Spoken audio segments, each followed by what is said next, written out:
Hello, friends. This is Dave Hurwitz, executive editor at ClassicsToday.com, here with How I Discovered... Well, today the ... is Bach's Brandenburg Concertos, which I remember like yesterday. It's so interesting. Most of these How I Discovered videos have been about composers, but I thought it might be fun to talk about individual works, particularly when the discovery had some interesting tidbits of discographic history, and I think this really does. Because the recording through which, let's put it that way, I discovered the Brandenburg Concertos was this one on the Seon label, which was not on Seon. It was licensed, I think it was on Pro Artie or something like that. I don't even remember the label in the good old US of A, but it was inexpensive, and it was in the 1970s or the late 70s and early 80s, and I was in college. And I mean, I knew that these things existed, but people don't remember. It's really very funny that the Brandenburg Concertos were kind of a new discovery. I mean, in general, I mean, having learned about them, much later after I just started listening to them, I realized, there was only one manuscript that survived of the presentation copy that Bach made. And we're lucky that we have it at all. I mean, at one point it was being transported, to escape the Russians or the somebodies in World War II, and the librarian hid it in his coat. It was one of those stories, So that was one thing. They were never performed as a set. They were hardly ever performed at all until Fritz Busch made the first recording of the complete set in 1936. It's really kind of fascinating because since then, of course, there have been billions and billions and billions of recordings of the complete set of 6. But it's not surprising that they were not all done together because the trumpet part, number 2, was considered unplayable. You didn't have people who could handle viola da gambas in number 6. The assortment of instruments that Bach used was extraordinary, and Baroque music generally, was handled selectively. Most of what we heard of the Baroque period for much of the 20th century were choral works, not so much instrumental pieces. And so it wasn't until the period instrument movement really got hopping that complete recordings of the Brandenburgs happened on both period and regular or normal instruments. So when this was around, it wasn't like there were dozens of them. And the cool thing about this, on whatever label it got reissued, I mean, sure, some of you can tell me too, because I know some of you had this set. It came with a facsimile of Bach's manuscript in a nice little box. I mean, those were the days, that was really cool. Just like the Leonhardt and Harnoncourt Bach cantatas came with facsimiles of the old Bach edition scores. It was a very, very serious thing to do to help you get to know the music. And looking at Bach's manuscript was fascinating. I mean, I didn't follow a lot of it, and I wasn't so sure about some things, but it's a very neatly written presentation copy to the Margrave of Brandenburg. So Bach was really, really careful. And of course, earlier versions of some of these works exist as, sinfonietta cantatas, or, before Bach jazzed them up for presentation to the Margrave. And so, they might have existed in some form or another, but this was the thing. And it was really cool to be able to hold physically this manuscript, which is the only surviving copy of the complete set of concertos that Bach ever made. I was just like, wow, baby, do me. Now, I had no clue what period instruments were. I didn't care. That was all way, way, way in the future. When that stuff started to happen, I had never heard of any of these people. All I knew was that the 5th concerto was basically a harpsichord concerto.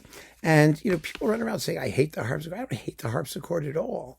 I love the harpsichord. The problem with harpsichord music is finding a really good sounding harpsichord so that, the tone doesn't become fatiguing, and so that the performer can inflect the music in a way which is appealing. Well, boy, does Leonhardt inflect. I mean, the cadenza in the first movement of the Fifth Concerto absolutely blew me away. And I was following it with a score. And I thought it was one of the most thrilling things I ever heard in my life. Just the way that he increased the tension steadily as it went on and became more and more virtuosic. And wow, baby, I thought that was terrific. I never much cared for the first concerto, and I still don't. I think it's kind of a contrapuntal mess. The opening has got the oboes and the horns, and the oboes are going chugga chugga chugga chugga chugga chugga chugga. The horns are going blah blah blah blah blah blah blah blah blah blah. Just go yuck. I mean, it always struck me as kind of a jumble. And the last movement, the minuet that keeps coming back. I mean, the Polonaise is nice. That's delightful, although that was a later addition. But I find it boring personally. I just think the finale is not a concerto finale. It's dull. Number 6 with its 2 violas and viola da gambas is kind of murky and muddy. But 2, 3, 4, and 5. Wow, I'm totally on board with 2, 3, 4, and 5. And after that, all of these, this was one of the earliest versions. I mean, this was recorded in 1976. 1976. And one of the earlier versions of the complete set on period instruments. And still, to my mind, one of the most successful. You've got on it, I mean, Leonhardt, the Koikens, it just says Koikens, like someone went to the grocery store and bought a bag of Koikens. But you've got a bunch of the Koikens, the Koiken brothers, and Anna Bilsma, the amazing Baroque cellist, and Gustav Leonhardt, as the head of the proceedings and the harpsichord keyboard guy. So it's an amazing bunch of performers. It really, really is. And it got me sort of kind of partially hooked, except for concertos 1 and 6.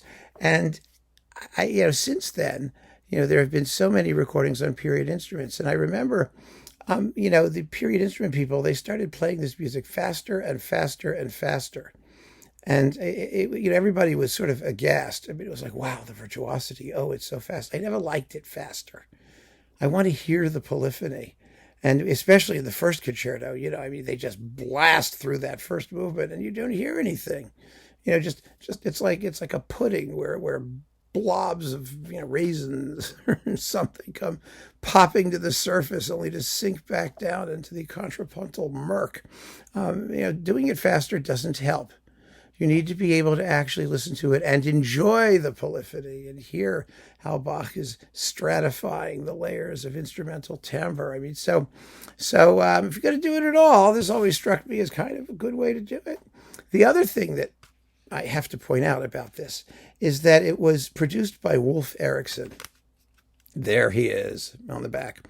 If you don't know who Wolf Erichson was, and I knew the man, we gave him a Lifetime Achievement Award at the Cannes Classical Awards, and I had the opportunity to meet him a couple of times.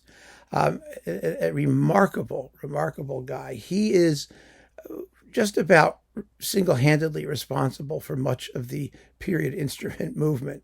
He was he worked for Telefunken originally in the 1950s. He sort of discovered Leonhardt and Harnoncourt and all of those people, all of the Central European period instrument people. And then he sold Seon, which was his label. He sold it to Sony and then continued working for Sony, where he created the Vivarte label later in his life, doing a lot of the same repertoire with a lot of the same people. But, his interest in early music was boundless, and his skill as a producer was absolutely prodigious. And it was really because of him that we have a lot of these recordings. And it was a quiet presence. In the business, he was a giant. Everybody knew about him and talked about him. But for most people, he wasn't like Walter Legg or John Culshaw. People have know these names. Some of the people who are the major producers at some of the major labels, Thomas Frost and Sony and there were Max Wilcox at RCA who worked with Arthur Rubinstein. We know these names, but Wolf Erichson was known really only to insiders.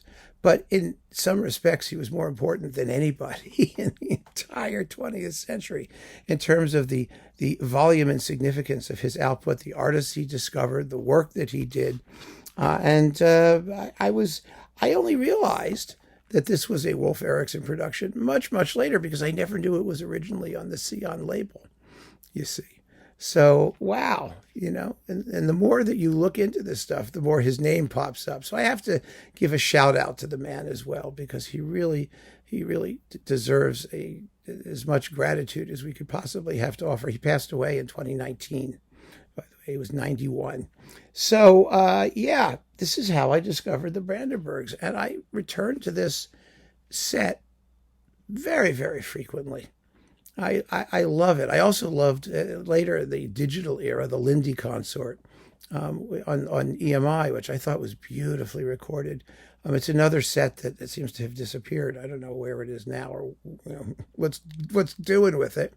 And then, of course, the gates flew open and we just got billions and billions of razzle-dazzle fast Brandenburg sets.